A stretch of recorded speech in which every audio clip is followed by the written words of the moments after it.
It is officially over. Ren, the music composer of a popular Roblox game, Pressure, has been officially completely exposed with this video. On April 8th, Ren accused Zeal, the creator of Pressure, of sexual assault. Ren dropped a 269-page document titled What Zeal Did to Me at RDC 2025. The community quickly acted as judge, jury, and executioner. Voice actors condemned him on day one. Team members left. All of Zeal's friends turned away from him. But what if I told you that this 269-page document is riddled with lies, deception, and manipulation? In this video, we will be going over her entire document. All of the following arguments are cross-referenced and from first principles. We present to you Roblox's most dangerous manipulator, Ren. Before I begin the video, I preface that we should not harass Ren for any reason. In early May 2025, Ren quits Urban Shade, the Pressure development team, on her own terms. Later, Ren breaks NDA by leaking unreleased music. In August, Zeal asks Ren when she'll arrive at the RDC. Ren then asks Zeal will he'll be saying. They banter and plan to see each other at the event. On September 2nd, 2025, the suite incident. Ren, Zeal, and other friends book the suite to hang out. They have a long hug at the end. On September 3rd, 2025, Zeal asks Ren if she found a job since she quit. Ren begins to cry. Zeal tries to console her. Note that Ren has extreme mood swings due to her borderline personality disorder. Later, Ren asks Zeal to continue talking about what was bothering her. Zeal enters Ren's hotel room because Ren messaged Zeal. They hugged, which Ren initiated. Ren was having a mental breakdown. Zeal comforts Ren again. Ren initiates a kiss. They perform non-penetrative sexual activities. This is where Ren claims to be sexually assaulted. This is the most important event in the story. We will dedicate the consent section on this to see both of their sides later in the video. September 4th, Zeal and Ren decide to coordinate to see each other again. This including buying condoms and lubricants. Ren also handed her keycard to Zeal. They both engage in non-penetrative sexual activities again. Both parties agree there was consent. September 5th, RDC officially commences. Ren asks Zeal to meet again. Zeal declines, as Zeal was busy with attending the RDC, which included networking, keynotes, and Q&A events. September 6th, Ren tells Zeal that he left hickeys. Hickeys are a skin blemish from love biting or sucking on the skin. They are not necessarily marks of abuse. Ren has a concealer which she could have used to hide hickeys. Apparently, people were saying that Ren was wiping off the concealer on purpose. Ren tells 5 other people that she had done it with Zeal when Zeal had previously told Ren not to. Zeal is mad Ren broke his boundary for privacy. Ren had another mental breakdown. Zeal says to stop. He turned his phone off afterwards. Ren attempted to suicide. Police were called over, concerns for her safety. September 11th, Zeal reconnects with Ren and discovers Ren has attempted suicide. Zeal consoles Ren. September 13th to 25, Ren and Zeal engage in sexting. September 25, Zeal says he is not comfortable with online flirting. They later end their relationship soon after. It ultimately ended because Zeal did not want a relationship. Now, what if I told you that not only is Zeal completely innocent, but Ren is a master manipulator, and Zeal is the ultimate victim here? Ren's 269-page document is riddled with contradictions. There are so many that I cannot cover all of them in this video. Let's take a look at just a few examples. Zeal invites me to his dev server, then retracts that, while inviting himself to my community server. Meanwhile, the screenshots show he invited him. Another claim that Ren said is that Zeal isolated Ren.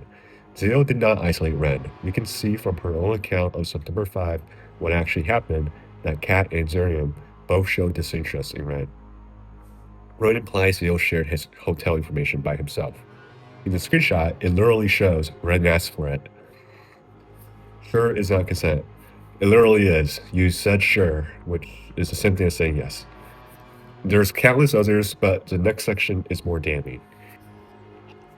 Lying by omission, also known as a continued misrepresentation or quote mining, occurs when an important fact is left out in order to foster a misconception. Lying by omission is a form of deception used by Red multiple times throughout her document. Red omitted the fact that she leaked game music that was part of her NDA contract. In her document, she displayed bitterness that she cannot join the development server, which she's not working there. The reason why Zeal does not invite her is because she has repeatedly leaked confidential work in the past. This is why it's important to include every context. This is a lie of omission. She later brings up this in September 19 in an argument with Zeal on why her teammates blocked her. She says that she didn't leak it early when she literally did. She confirms this herself. She lied about the reason why she attempted to suicide. She tried to frame the reason on her suicide attempt as Zeal abandoning her. Zeal was just busy from the RDC. The truth exposed by redacted K6B is that she actually attempted suicide because she broke Zeal's boundaries on keeping their relationship private. This is not just a lie of omission, this is just a flat-out lie. The most glaring lie is that she said Zeal pinned her down and forced the kiss, when Red was the one who was actually asking to kiss. This is a blunt lie. This is an accusation for sexual assault, which Red admits to be untrue. I am not saying that kissing is consent for outer course. Nobody on Zeal's side is saying that, unlike what Red supporters believe. We are saying that it paints a different picture. When concerning consent, courts need to look at the total situation. There's nuance to this. The picture changed from Zeal being the one who wanted to be physically intimate with Red to one where both parties were mutually wanting. She also omitted the 2-week-long period of sexting between her and Zeal. In the screenshots provided by redacted K6B, it shows Ren who consistently initiated sexting and who appears to be the most engaged during the act. This dramatically changes the perception of the events. Why would a rape victim ask for sex from her abuser? This is not a simple trauma response. At this point, both Ren and Zeal are back in their home countries. There is no special trauma response that explains this behavior. Ren consistently frames every action of Zeal as some sort of a subtle manipulation tactic to support her narrative. She uses framing so frequently in the document that it happens on nearly every page. Seriously, just go to a random page and you'll probably find one. These are playful, innocent messages, which Ren has reciprocated multiple times. Ren later sends them herself. This is what she said about Zeal after he hugged her in the lounge. The sudden exit after that prolonged physical contact is consistent with him having become physically aroused and needing to leave before it became apparent to others. This is completely fabricated. Red, you do not know why he is leaving. You are projecting your fantasies onto him. From Zeal, it was 10 p.m. and I was from a time zone that was 6 hours ahead of America. It would have been 4 a.m. at home, and I wanted to get back to my hotel room and sleep. Another way Ren manipulates her narrative is by depicting herself as a victim. In her story, the world is against her, and she's always a victim. We see this with Urban Shade's team getting mad at her for consistently leaking soundtracks. But there's other examples. When Zeal found out that she told others about their sexual relationship, which he said is a boundary of his, she attempted to redirect Zeal's anger towards the person that she told the secret to. When that didn't work, she attempted suicide. Ren has borderline personality disorder, but that doesn't make what she did right. Her actions are extremely manipulative here, pushing the blame onto someone else, and when that didn't work, act as a victim. The ultimate question comes back to this. Did she consent? Let's go back to September 3rd and review both accounts. According to Red, Zeal lifted her arms, pinned her, kissed her, and went feral. He then began to aggressively finger her. She screams, "No, it hurts." He stopped for a bit, then put his finger down her throat, then began to finger her again. She said it hurts again. He stops. She then starts to comfort him, saying that she was trying. He takes off his pants. She put her hand up and say no. He puts them back on. Then she says, no, it's okay. Zeal then asks Ren to have oral sex. She accepts. Then they engage in non-penetrative sexual activities. Let's analyze what happened according to Ren. 1. Zeal pings and kisses her. This is non-consensual sexual assault by physical restraint. 2. Zeal fingers her. She says, no, it hurts. He stops after she said, it hurts. No, it hurts is withdrawing consent, and he stops, which matters legally. 3. Ren explicitly gives consent. No, it's okay. A common argument in Ren's community is that she never said yes. No, it's okay is clearly re-consent. She explicitly consented here, according to herself. 4. They have other non-penetrative sexual activities after Zeal asks for oral sex. The issue is, Ren is not a reliable narrator. She adds her own interpretations, and she has lied repeatedly on her document, even when there's clear message logs. That's why we can't take everything she says for granted. Let's take a look at Zeal's perspective. 1. Zeal says that Ren was the one who initiated the kiss. Ren lied, as we talked about earlier. She confirmed this herself. 2. Ren was smiling, laughing, and giggling when we weren't kissing, so it did not occur to me, nor was there any indication or communication that it was non-consensual. 3. Zeal says that Zeal did not ask for oral. She decided that herself. 4. When Ren said no, it was in a laughingly embarrassed tone. He pulls his pants up anyways. 5. She later said that she liked it. Zeal's account paints a very different story, where both parties willingly agreed, both parties initiated. The issue is, Ren's account has several holes. Here are some facts. The fact is, she lied about Zeal forcing her to kiss. The fact is, her messages with Zeal directly contradict with how she described the event. The fact is, in her own messages, she said she had sex with Zeal, not sexually assaulted. The fact is, she explicitly told Zeal that she fantasized about him multiple times before the incident. The fact is, Zeal was given every green flag in the book. The fact is, Ren and Zeal both verifiably had consensual sex the day after. The fact is, Ren repeatedly asked Zeal to meet up again and even have sex with her. The fact is, Ren wanted a relationship with Zeal. There's nothing in the world except a security camera footage in the hotel room that can demonstrate without a doubt whether Ren did or did not consent. But these are facts. These are unquestionable. These facts, these lies that she told should have you question Ren's account. I think Ren lost her credibility. It's up to her to give us substantial evidence that she did not consent, because all of the evidence right now points to the opposite. If you're still leaning on Ren's side, ask yourself this: why are you blindly believing Ren here, in spite of the evidence we just presented, in spite that we have proof that she lied?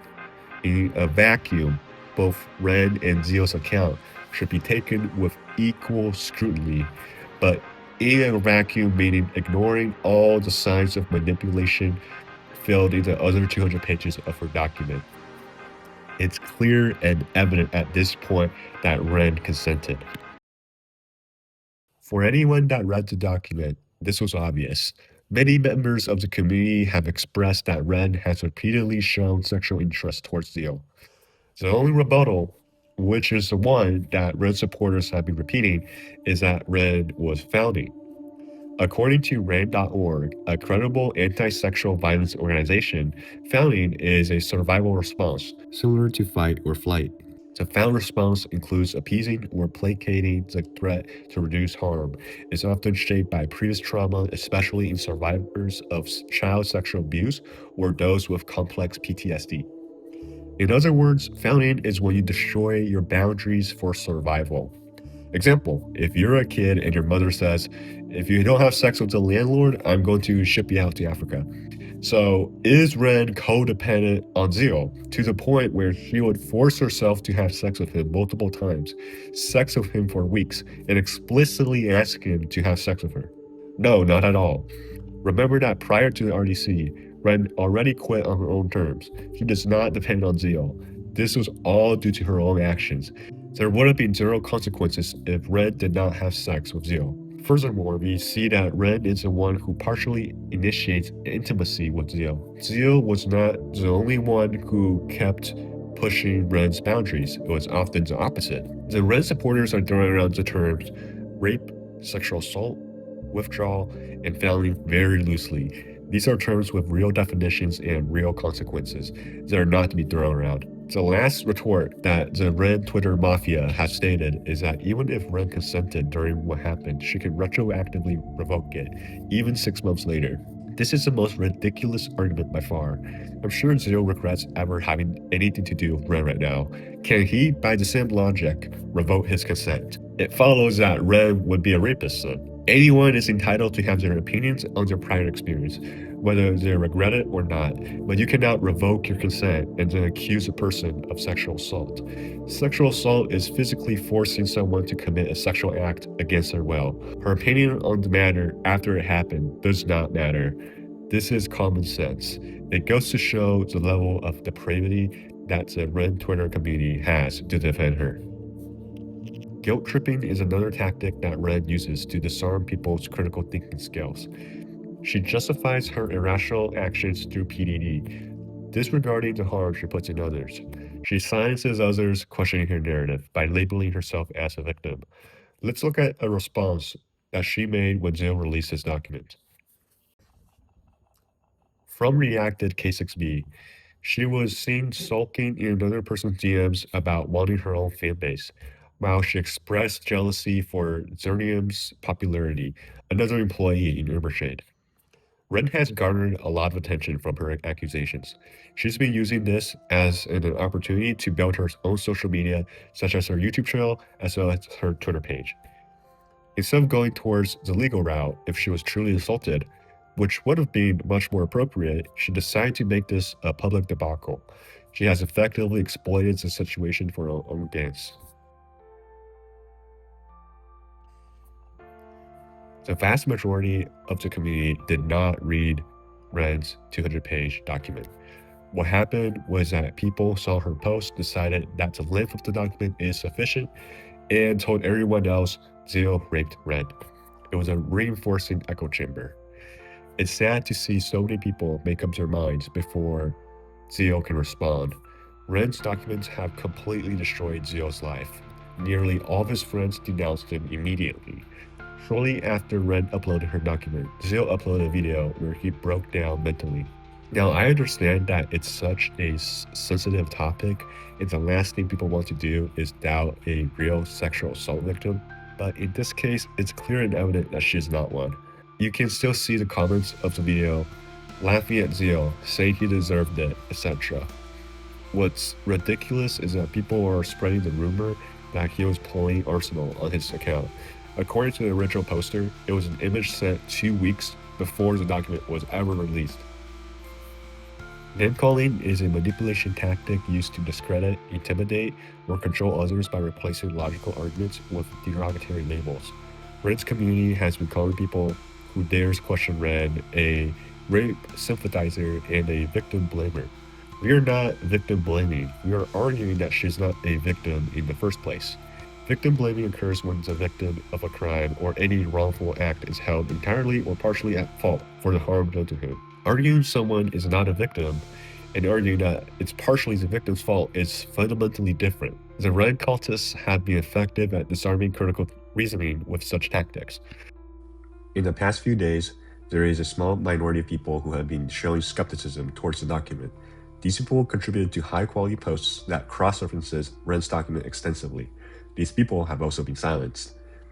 There were two main avenues to discuss: the Pressure Community Discord, which has been purged, as well as the r/pressure Roblox subreddit, which has been deleting pro-Zeal posts. I've used some of these Reddit posts to construct the video, including this one. Even on her own Discord, there are no public channels whose members can discuss the topic. Questioning Ren's narrative has become a taboo in the pressure community. We should always have the right to a discussion about the legitimacy of any event. The most effective way a government can control its people is by silencing them, which is exactly what they're doing. Ren knows exactly what she is doing, and she knows that. Ren, you could have had everything you ever wanted, everything Zeal ever wanted, and you still went out of your way to take everything Zeal had left in the process. The game is in shambles. The community have turned on him. His friends abandoned him, all for a girl's petty revenge. It's done now. The community is fractured forever. There's nothing that'll revert the damage she's caused. We demand Ren to apologize for the damage she has caused to Zeal and the pressure community. One last thing. Ren, if you're watching this, to say that you were abused is the biggest irony of the century. You are the living hell of the Roblox community.